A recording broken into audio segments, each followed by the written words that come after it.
Hey everybody, I'm JimClassic, and you are watching Geekin' It. I have a few thoughts I would like to talk about today.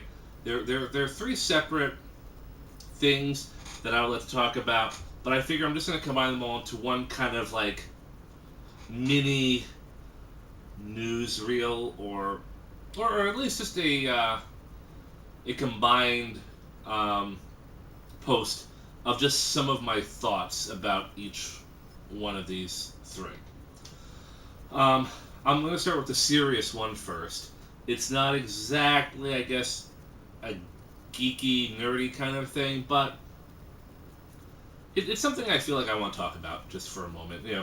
Just to be, just to be serious for a moment, not to be too corny or silly or goofy. Just real talk for just a moment. So, yeah, the court ruled, they sentenced Bill Cosby today, or yesterday, depending on when I post this video. But yeah, Bill Cosby was sentenced to 3 to 10 years in state prison for the sexual assault of Andrea Constant.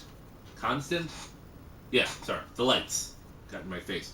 Um, it happened about 14 years ago, I think 2005, I think it. But yeah, so Bill Cosby is going to jail for rape, for sexual assault, and then I mean that's just one person who was convicted of raping. The other, I don't know, dozen or so cases are beyond the statutes of limitations. So, um, yeah, he had to pay he's gonna have to pay like $25,000 in fees and court costs and etc. He's got to register as a sexual predator, which that's just a lifetime thing right there. And hey, yeah, Bill Cosby, you know, uh, almost like the true American dad of comedy is a rapist and a monster. And I have a lot of mixed feelings about that. Don't get me wrong. He did it. He's guilty. He deserves whatever fate is, going to happen to him now. He deserves it. He's earned it. But, I mean, growing up as a kid, I remember the Cosby Show. I remember Fat Albert. Picture Pages. Who remembers Picture Pages? Okay, I mean that was on Nickelodeon with he'd be like doing little puzzle things with the magic marker that was a little bee. I mean that. You grew up with this guy. You laughed. He was funny. He was wholesome, I guess you could say, or at least that's how he appeared. And oh hey, look, it's my dog. It's my codependent dog. Hi, dog. Hi, dog. You come to interrupt me? Have you come to interrupt me? Okay. I have a very old childhood memory. Um, I was a young child throughout most of the 80s, and I remember I spent a lot of summers at my grandparents' house. They didn't live far from my parents' house, but mom and dad would be at work. I'd be at my grandparents' house, and I just remember as a kid listening to vinyl records on their record player up in their they had a second story porch, and they had maybe two or three, I don't know how many there were, to be honest. I at least two vinyl records of Bill Cosby's stand-up shows, and that's one of my fond memories as a kid. Just putting those records on and listening to the old Cosby skits and just laughing. They were hilarious. I mean, I really really loved the one. One of my favorites is the one where he's talking about like Noah and the Ark, and I'm not even gonna dignify it by any kind of impersonation because I know I'm gonna just bollocks it up. It's a dog. Um, and the phone goes off, of course. But I remember those old skits, and they were hilarious. And I still think back to them and kind of chuckle a little bit. I haven't heard them in like 20 years, but I still have very fond memories of them. And then Bill Cosby turned out to be a rapist and a predator, and it's just kind of a weird feeling. Like I guess I have no real sympathy for Bill Cosby. As I said, he deserves this. He carved out this destiny for himself. He has destroyed his legacy and everything that he has created up until this point. It's just into the garbage now. Into the garbage. No one is going to remember Bill Cosby for the comedy, for the laughs. They're going to remember him for this, for being a predator. And when I think back, looking at those memories of me as a kid, listening to those Bill Cosby records, there are some people who make the argument that, Michael Bay raped my childhood with the Transformers movies that he made, or the Ghostbusters reboot raped my childhood. Alright, my childhood was not raped by any of this stuff, or by Bill Cosby. But I will say this, whenever I do think back to that time when I was a kid listening to those records and laughing, I feel like that my memories might be tarnished just a little bit. And it's kind of a weird adjustment to process it, and overall to eventually to accept it, So yeah, that's just my thought on Cosby, That's all I really have any intention of saying about him, So there's that. Second, today, or tomorrow, depending on when I get this video up, Solo, a Star Wars story, is out on DVD and Blu-ray and 4K, HK, whatever the hell that is. I don't even know what HK or 4K is. I really have no context of what that even is supposed to be. But anyway, I'm rambling. Solo, a Star Wars story. I got the DVD only version at my local Walmart, and I'm not here to do a review. I liked the movie. I thought it was okay.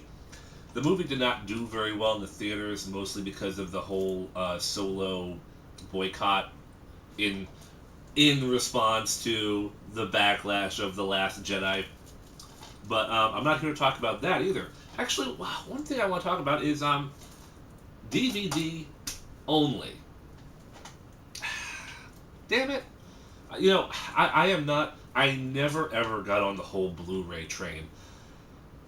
My philosophy was this. I grew up on VHS tapes, okay? I have a whole bunch of VHS tapes.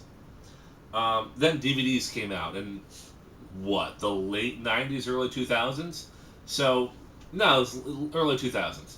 And I started getting DVDs. And great, and in some cases I did start to replace my VHS collection. But then, 5 or 6 years after DVDs, the Blu-ray started to come out, and I'm like, okay, this is a bit ridiculous. I'm not going to completely replace my DVD collection because it's a brand new format. You know what? I'll wait till the next format that comes out after Blu-ray, which is 4K or whatever, which I'm actually not even subscribing to that either. So I've always, more or less, I guess you could say I'm a bit of a DVD purist. People keep saying, you can see the digital difference in Blu-ray and DVD, and I really, really can't. I cannot tell the difference between a DVD and Blu-ray quality. It is almost the same to me, and if there are differences, it's just not that important to me. This is perfectly acceptable. Call me a dinosaur if you really want to, but I just don't notice the difference. However, I do own a crappy Blu-ray player. It works when it wants to work, and it rarely wants to work. And I mean, I do own a PlayStation 2, I own an Xbox 360, but they're DVD players. They're not Blu-ray players. But I've always had the mentality of, let's say I do get a working Blu-ray player. Let's say I eventually get the Xbox One or the PlayStation 4. Yeah, I'll buy those Blu-ray DVD combo packs. They're perfect because then I get my DVD. I can watch it on whatever the hell I want to watch it because who doesn't own a DVD player? And then if I eventually get a Blu-ray player, I got the Blu-ray copy available to me. It was perfect. It was just perfect. Mwah! I loved it. It just suited my needs. And my friends who do have Blu-ray players, not that I have a lot of friends who own Blu-ray players, but the few that I do, I'd bring the DVD over with the Blu-ray, and hey, which one do you want to watch? The Blu-ray or the DVD? Doesn't bother me because I don't know the difference. And now, ever since Black Panther came out on DVD and Blu-ray, I've noticed all of the Marvel and Star Wars movies are being separated into DVD only and Blu-ray / digital only. And that kind of irks me, man. I'm because, as I said, I have no purpose for a Blu-ray disc. I barely own a Blu-ray player. Now, I'm obviously not trying to say it should all change just to accommodate me.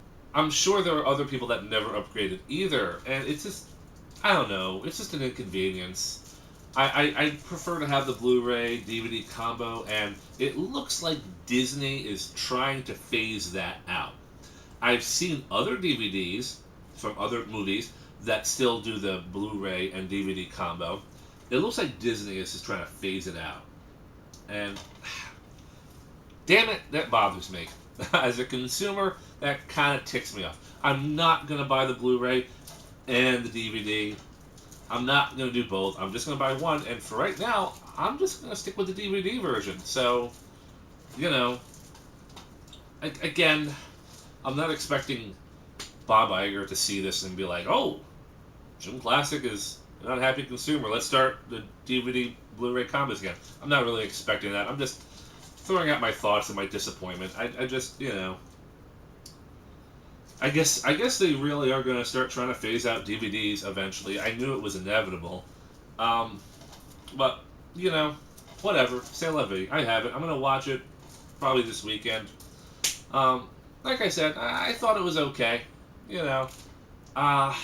Just okay. I've only seen it once, and I'm a Star Wars fan. Even though, yeah, I don't like The Last Jedi. Whatever. I'm still a Star Wars fan. I own that movie too, by the way. But yeah, I'm gonna watch it. I'll probably enjoy it again. I just found it, mediocre for what it was, and that's okay too. Moving on to the last thing for the evening. Kind of speaking of Michael Bay and his Transformers movies, we are going to talk about the Bumblebee movie just for a moment.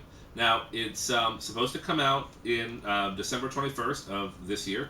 Just, we're near in October now, so, October, October, January, February, what the fuck? October, November, December. So, mid to late December it'll be out, which is cool. I might be looking forward to this movie. And I don't want to get my hopes up. But I'm an infernal optimist. And I always look to the bright side of everything. Even though I'm bitter and cynical. And I might be looking forward to the Bumblebee movie just a smidge. A new trailer premiered a couple of days ago on the 23rd, 24th. And might be. I might actually be looking forward to this movie, even though, on the whole, Bayformers has kind of been a huge disappointment for me, and for many fans. Really, and it's kind of gratifying that some Transformers fans are starting to wake up to this. And starting to see the movies for what they are, and it's their patience is kind of run out. I mean, there are still some diehards out there, of course there are, but people are starting to realize that these movies are absolute trash, and it's starting to get the respect it deserves. But really, no, but really, I saw the trailer. I mean, I spoke about the trailer August or July or whatever, and I mean, yeah, okay, it was kind of cool. It takes place in the 80s. Bumblebee looks good. Starscream looks kind of awesome, even though there's some confusion about him. Hashtag plane, not monkey. But anyway, it just, alright, it was fine. Obviously, Bayformers inspired universe, that hasn't changed, but it was more simplistic. Starscream looked a little bit more, well, like he's supposed to look, and cautiously optimistic. And then I see on Twitter, of all things, a teaser of the trailer. It was a teaser trailer to the actual trailer. And I saw, like, Soundwave, like a G1 looking CGI Soundwave ejecting Ravage. And I'm like, what the fuck is this? What the hell? And then I see clips of Bumblebee from the Bumblebee trailer, and I'm just like, what the fuck is this? And so, yeah, and then I see the trailer, either later that night or that morning, whatever. And, apparently there are scenes that are added to the movie which have a very recognizable Soundwave, ejecting a very recognizable Ravage, attacking a very recognizable Optimus Prime. And somewhere in that montage of stuff and events of the trailer, you see Shockwave. Like, not the skeletal looking Shockwave from Dark of the Moon, but you see a guy who clearly looks like Shockwave. You see the Seekers, you see Starscream and Thundercracker and I guess Acid Storm, the green one. You see one of the Coneheads, kind of. Well, Acid Storm is not a Conehead, but there are Seekers who are Coneheads, but I guess they're mixing the two in that one. But you see Transformers that you recognize. And then they cut to scenes with Bumblebee, and then you cut to scenes of the two new Decepticons, Herp and Derp. I don't remember who they are now. The red car and the blue car, who are also triple changers. And I'm really drawing a blank on who they are now. Dropkick and Derp. I don't know. It's going to come to me after I'm done recording all this, and that's the way my brain works sometimes. So, I did kind of start grinning a little bit when I saw Transformers who I could identify immediately. And I liked it. I did like it. I don't think the CGI models were fully complete. It's a movie trailer, so it might have been an incomplete render. Maybe the materials weren't fully fresh. Maybe the materials weren't fully fleshed out yet, but it still looked like, okay. It looks like Paramount and Hasbro are finally listening to the fans, and maybe giving the fans a little bit more of what we want. And we're going to have to see. It was cautiously optimistic. I'm still cautiously optimistic about this. I still want to see the Bumblebee movie. The first trailer still kind of won me over a little bit. I will say this. The more G1 aesthetic and the Bumblebee and the Starscream and Dropkick and what's her face designs, the Bayformers designs, I don't know if they're gonna mesh all that well. I mean, seeing those scenes with Soundwave and Shockwave and the Seekers and Optimus, it it really did seem more like a cutscene from the War for Cybertron or the Fall of Cybertron video games from, like, 7 years ago or whatever, or less. But it kind of did feel more like a cutscene to a video game than it did feel like part of a live action movie, which is why I also think that the materials might not be fully rendered yet or fully ready for cinematic, enjoyment. Um, I'm really hoping that I would rather it work than just be pandered to as a fan and not work. Okay, I would love it if we could get those recognizable, more G1-esque designs and make it believable. I'm hoping it can be done. I've always understood the argument of the Bayformers apologists saying you can't have a blocky chest robot moving around realistically. I get that. And really it was never even about that. Like, I've never really had a problem with Bayformers Optimus Prime. Never really had a problem with Bumblebee. I mean, I knew who he was. The Camaro thing was okay, didn't bother me. It was stuff like, Soundwave. He never looked anything like Soundwave. It was Megatron. He never looked anything like Megatron. Ratchet. Radioactive Glow Man. I mean, seriously. Stuff like that irked me. Not necessarily the scrap metal monster design bothered me. I mean, it did bother me because that's all the Decepticons really were. But, we're going to have to see how this plays out. I was excited to see a very cool looking Shockwave and stuff. Shockwave is like one of my favorite Decepticons, and so yeah, that's pretty cool. And yeah, that's pretty much it. This is pretty much everything I wanted to talk about. That being said, I think I'm done. Yeah. Yeah, okay. Anyway, I'm JimClassic, and you've been watching Geekin' It. Transformers, more than meets the eye.